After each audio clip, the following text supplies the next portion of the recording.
کسی نے نہیں روکا، میں نے خود فیصلہ کیا۔ یہ کہنا تو آسان ہے، مگر سوال یہ ہے کہ اگر سب کچھ اتنا ہی سادہ تھا تو پھر عرب ملکوں کی دوڑ دھوپ کیوں، اسرائیل کی فون کالز کیوں اور آخری لمحے پر حملہ کیوں رک گیا؟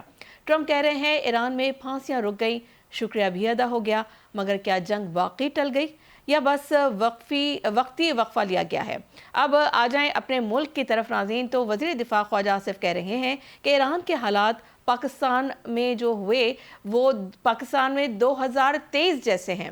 انہوں نے اس کی جو ہے مسابقت بتائی ہے، وہی احتجاج، وہی دباؤ، وہی واپسی کا منصوبہ۔